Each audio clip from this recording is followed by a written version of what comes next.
This is CBN NewsWatch. Thank you so much for joining us this Monday, February 22nd. I'm Ephraim Graham. Ahead today, the controversial Equality Act, a bill that's supposed to protect the civil rights of LGBTQ Americans, but others say it could threaten the rights of women and people of faith. A warning to Christians from a well-known Christian analyst: be wise in how you use social media because people are watching and you may face online censorship.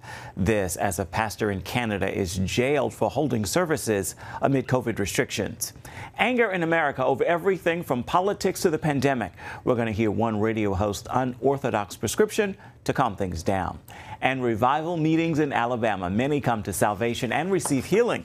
As Sean Foyt says, God showed up at his Let Us Worship events in the Deep South. All those stories and more ahead in today's edition of CBN Newswatch.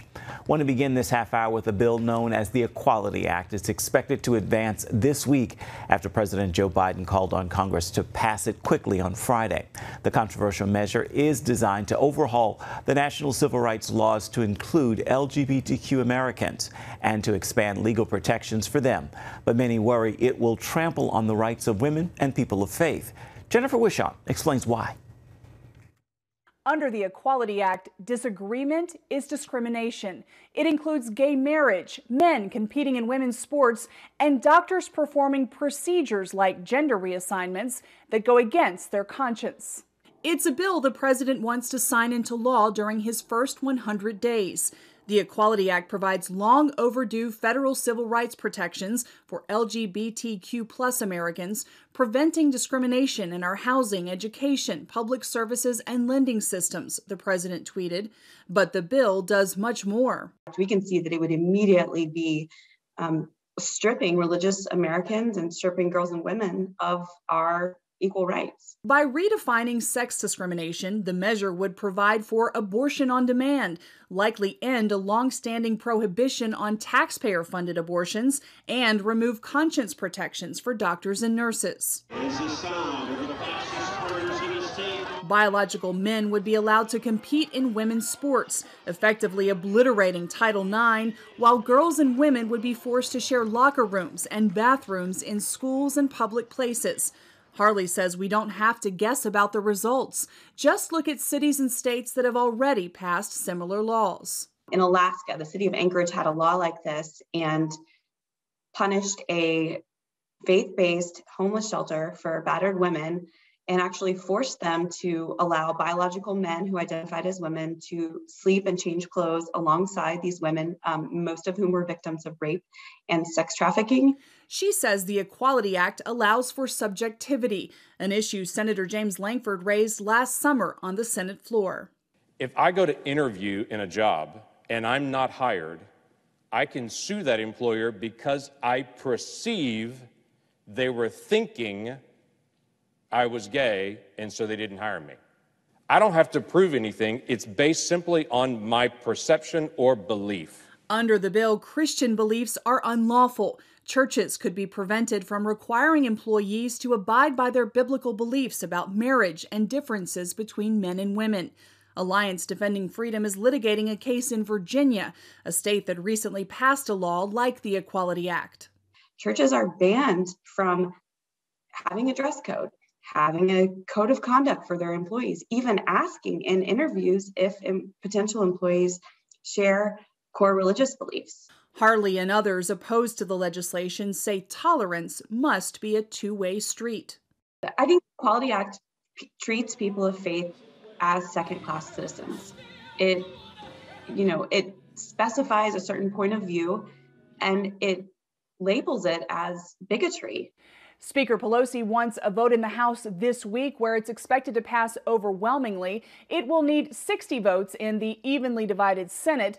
At least one Democrat opposes it, and it's unclear how many Republicans might support it. Jennifer Wishon, CBN News. The number of coronavirus deaths and cases is falling rapidly, but the U.S. is still crossing a tragic milestone with 500,000 dead. Even with the number of deaths dropping, one concern still remains: the mutations of the virus that are now spreading in the United States, which could lead to a resurgence of the virus. Dr. Anthony Fauci told CNN he doesn't believe that's inevitable, saying people need to keep wearing masks and to maintain social distance, and he said the vaccines are also helpful. The vaccines that we are currently distributing now, the Moderna and the Pfizer vaccines, work very well against the UK variant, the 117. So the better we do at getting vaccine into people's arms as quickly and as expeditiously as possible, that will be another important tool against preventing this additional spike that we want to make sure does not happen with the UK variant. Some experts believe the U.S. could reach what is known as herd immunity by April or May. That's when enough people have become immune to the virus to cut the risk of infection for others. White House Press Secretary Jen Psaki did not have a direct answer when ABC's Jonathan Karl asked her about President Joe Biden's remarks about New York Governor Mario Cuomo. In April of last year, Biden had said Cuomo had set sort of a gold standard. Karl asked Psaki if Biden still believed Cuomo represented a gold standard for leadership in dealing with this pandemic, asking her for just a yes or no.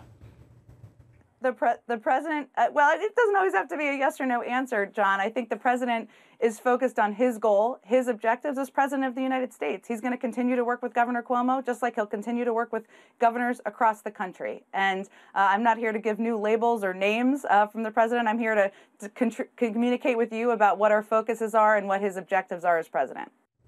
Both Democrats and Republicans in New York have heavily criticized Cuomo for his handling of the pandemic, with some calling for him to resign after it was learned the state substantially underreported the number of deaths in nursing homes due to COVID-19. Warmer weather has returned to Texas after last week's devastating winter storm, but serious problems remain as millions still don't have drinking water. Many homes have been ruined, and some customers are facing sky-high power bills. Dale Hurd is on the story. Texas may have thawed out, but millions of residents are dealing with a serious water shortage and sky-high electric bills. Houston's boil water advisory has been lifted, but an estimated 10 million Texans are still without safe drinking water. The good news, full power is expected to be restored to the state today. I suspect that all power will be fully restored across the state of Texas to every house. The bad news, some are getting astronomical electric bills, one as high as $17,000 after a spike in the energy market. You know, you're being held hostage and you can't do anything about it. How in the world can anyone pay that? The governor announced a moratorium on utilities disconnecting service if a customer can't pay their electric or water, and he's looking into ways to reduce those bills. But many Texans remain outraged at being without electricity for 7 days. It's ridiculous, and it's unacceptable, and it's a failure on so many levels and on so many individuals. Many homes have also been ruined by burst pipes. Texas power providers are also facing a $100 million lawsuit from the family of 11-year-old Christian Pavone. They claim their son died of hypothermia after they lost electricity in their mobile home. And across the South, residents in many hospitals are facing a water shortage. And as you see, no running water at all. The White House has issued a disaster declaration for 77 Texas counties. Governor Abbott called it an important first step, but is asking for it to be expanded to the entire state. Operation Blessing's Hunger Strike Force has been busy, delivering truckloads of water to Texas residents through several churches. Dale Hurd, CBN News. And you can learn more about the work of Operation Blessing in Texas and how you can help by visiting ob.org. Former President Donald Trump will speak at the Conservative Political Action Conference this Sunday in Orlando. It'll be his first public appearance since leaving the White House. The former president is expected to be speaking about the future of the Republican Party and the conservative movement. He's also planning to criticize President Biden's plans on illegal immigration, which some Republicans are calling amnesty. Trump is reportedly considering another presidential run in 2024. Former Vice President Mike Pence is not going to appear at the conference. Coming up, a pastor in Canada in jail for holding worship services amid COVID-19 restrictions, and a warning for Christians here in the United States about watching what you say online. We're going to tell you what's going on with both of these stories coming up next. Stay with us. Are you suffering from feeling tired or worn out during the day? Can you not turn off your brain at night? You are not alone. Hi, I'm Dr. Michael Bruce, the Sleep Doctor, and I've partnered with the Christian Broadcasting Network, and we're going to bring you some unbelievable information that you can use tonight to get a better night's rest. Wake up to your best life. Call 1-800-700-7000 or go to cbn.com to get your free copy of Protect Your Sleep today. Nutrition, exercise, essential oils, weight loss, and more. It's Healthy Living with Lori Johnson.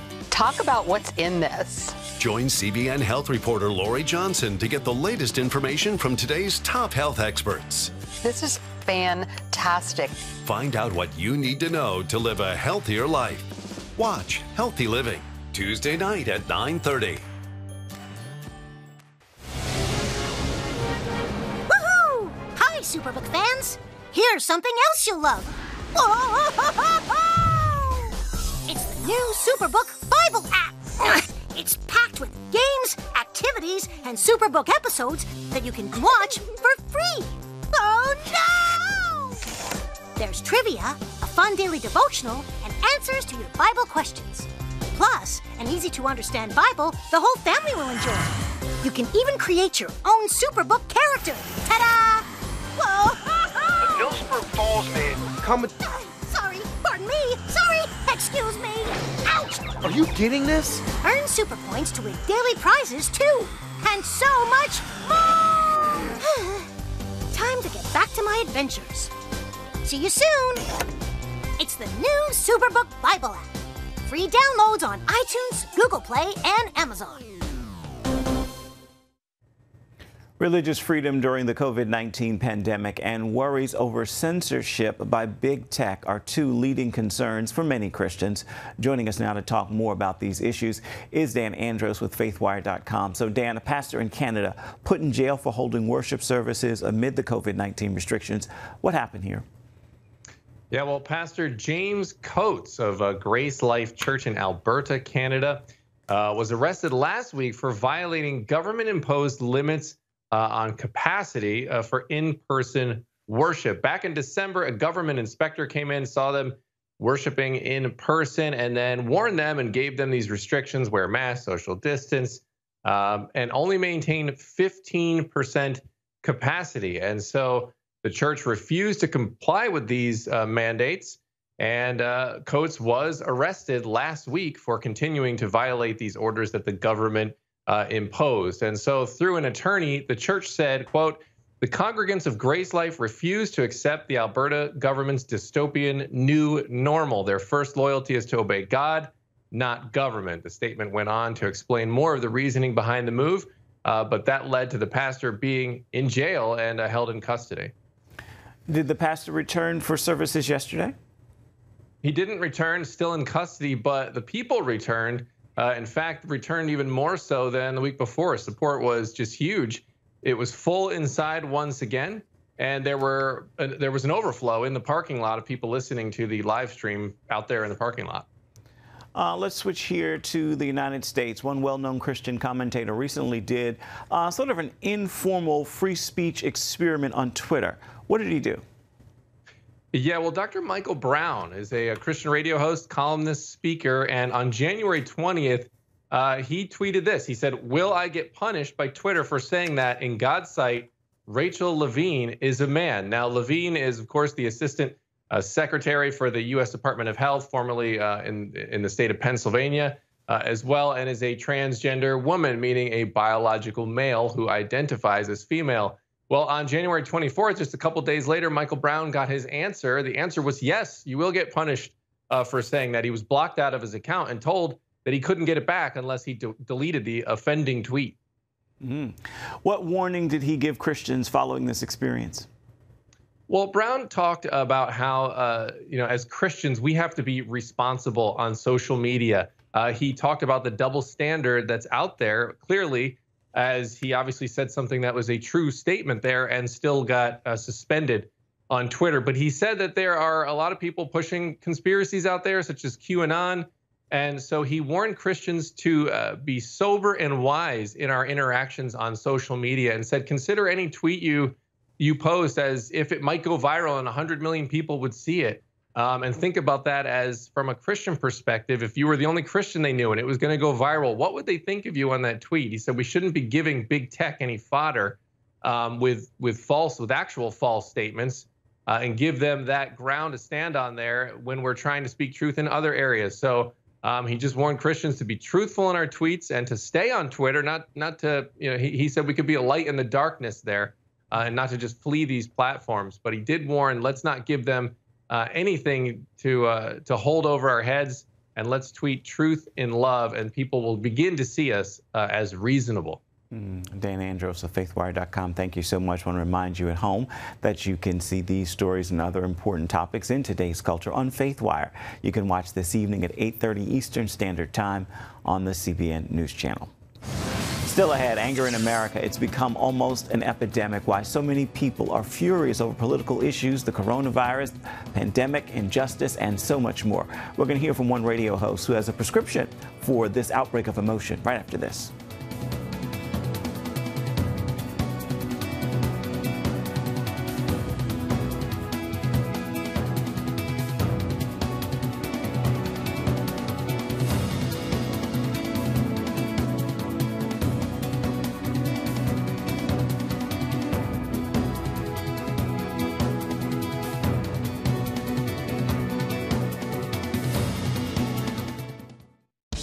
Introducing the CBN Bible from CBN.com. Now, an easier way to study the Bible and grow in your faith. Highlight your favorite verse. Read separate versions at a glance. Click and read a commentary. Or cross-reference your favorite verse using the Strong's Concordance. All the right tools to study the Bible, all in one place. The CBN Bible, available at cbn.com/Bible or the iTunes App Store. This is CBN NewsWatch. Thanks for joining us. Watch breaking news, exclusive stories and programs, credible news reporting. We show you what's happening in the world and how you can pray about it. This is CBN NewsWatch, because truth matters. Weekdays at 5 on the CBN News Channel.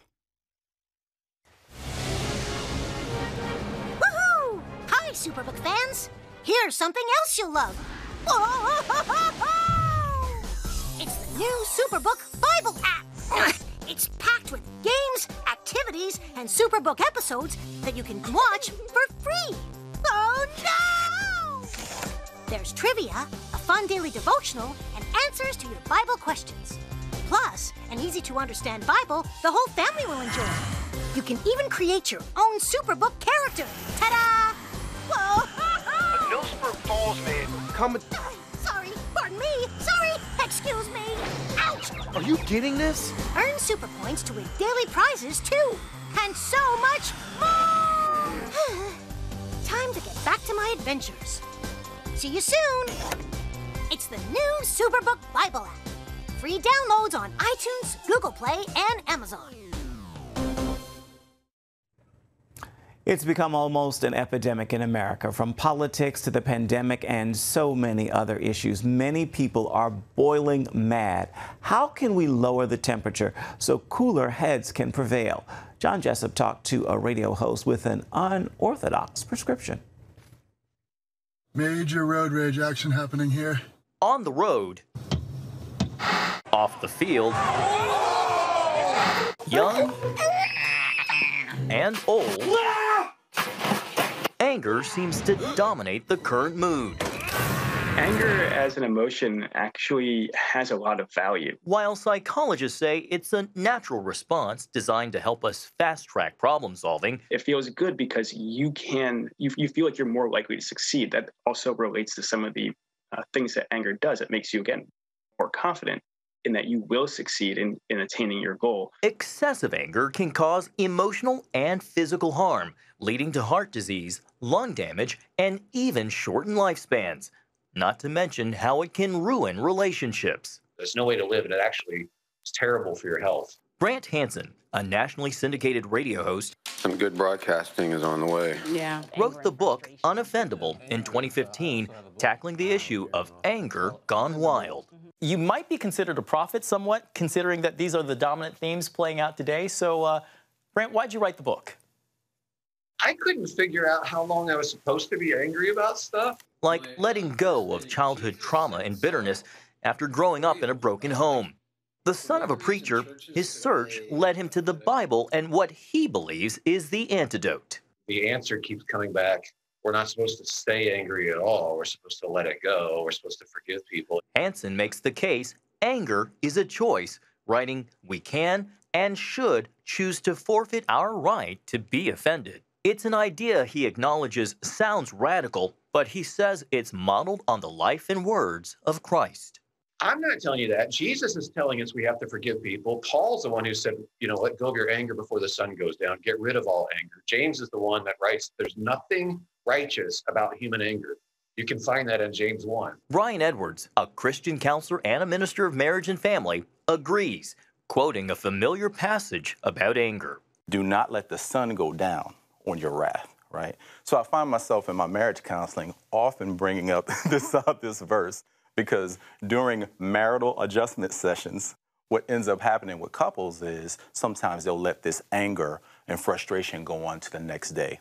The key, according to both, is forgiveness and sacrifice. I myself am a sinner, so I have to decide, am I going to let things go or not? And the Bible is not ambiguous about this. We're supposed to let go of offense, cover sin with our love. We're supposed to forgive so that we'll be forgiven. Pastor Edwards adds, it's also good to be humble and reflect on our own failings. Search me, O God, and know my thoughts. See if there's any wicked way in me and lead me into the way everlasting. So there's this idea on a regular basis of being introspective and asking God, hey, check me. Because I want to live a life that honors you, so I need to be checked. So Jesus cleansed the temple, but God wants us to cleanse our temple. That is not what America is about! But what about political causes and conflicting worldviews? He points out many of the same issues existed in Jesus' day. Infanticide, racism, occupation, injustice, like all of this. There's nothing new. And yet, look at his approach to humanity and the fact that he still wanted to save it. He still loved us. You can still advocate, give, donate, act, be an activist on whatever your issue is. But if you do it out of anger, that's not the right motivation. It actually clouds your judgment. In fact, according to a recent study by psychology professor Michael Greenstein, people are more susceptible to misinformation when they're angry, raising their confidence while reducing the memory's accuracy. With fast-paced information gathering, it's really hard already to know what is the quote truth. And if you're experiencing anger about something, you might be more likely to just go and search for information that shows that you're right. And then you believe that you're right. And so it creates this kind of cycle of I'm angry. Okay, so today we're going to talk about forgiving those who sin against you. Hansen admits writing a book on anger doesn't mean he's mastered it, though he says being unoffendable and letting go of anger has clear rewards. So the weird thing is it actually makes life a lot better. And I think it helps us to see things more clearly, too. And the last thing is it makes us very different from the rest of the world. A relevant and timely remedy. John Jessup, CBN News. Coming up, Sean Voight's Let Us Worship Revival Tour was spreading God's love in Alabama this weekend, and thousands attended. And Voight says God showed up. We're going to show you what happened when we come back. Stay with us.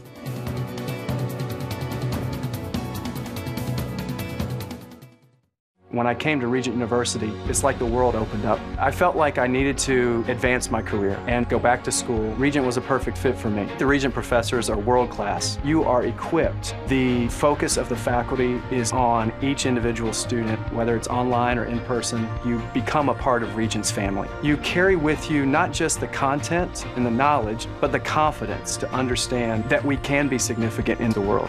Regent University. Follow your path.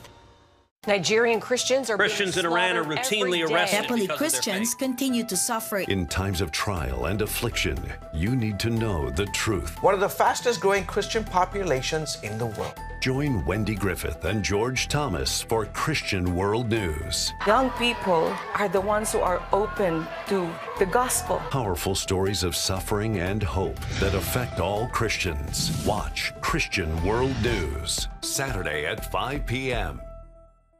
Get Protect Your Sleep and discover how to improve the quality of your life. A free DVD or booklet from the Christian Broadcasting Network. If you're not a great sleeper, you can do things to make yourself a great sleeper.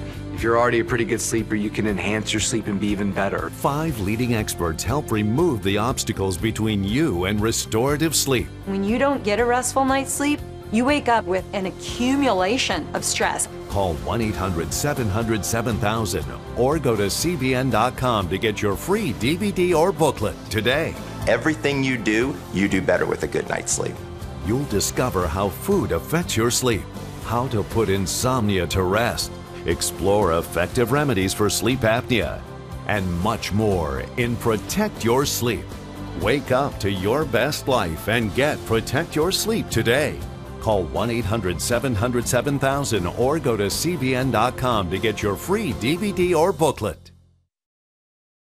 From Washington, D.C., uncompromising stories, interviews, and analysis from veteran journalists David Brody. It's a 50-50 deadlock pretty much in the Senate.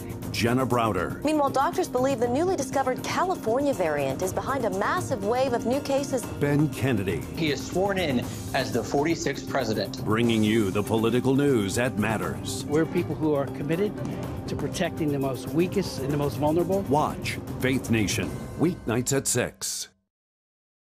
Your news channel, your shows, the stories you care about. Anytime you want, anywhere you want. Download the CBN News app today. Worship leader Sean Foyt was spreading revival in Alabama this weekend, where hungry souls joined together to seek God's truth and healing power. Foyt brought his Let Us Worship event to Birmingham Saturday, where God's Spirit poured out over thousands of worshipers at Veterans Park. Foyt wrote on Instagram, thousands gathered from more than 10 states, and there were salvations, healings, and freedom. Some attending the event were overcome with emotion as they fell to their knees with tears streaming down their faces, and they gave all their worries to God. Foyt says Let Us Worship began this summer as a way to bring hope and joy to our deeply divided nation and to fight for the constitutional freedom of religion. Time now for your Monday motivation. And today I want to leave you with this thought. We are running a race, but we are not competing against each other. We complement each other. So let's run this race together. With that word, I encourage you to make today a marvelous Monday and be sure to have yourself a wonderful rest of the week. That is going to do it for this edition of CBN News Watch. Remember, you can always find more of our programs on the CBN News Channel at any time. You can also find them anytime online at cbnnews.com. We'd love to know what you think about the stories you've seen here today. You can email us at the address right there at the bottom of your screen, newswatch@cbn.com. And of course, you can always reach out and touch us on Facebook, Twitter, and Instagram. We would love to hear from you. Make this a marvelous Monday. We'll see you right back here same time tomorrow. Goodbye, everybody. God bless.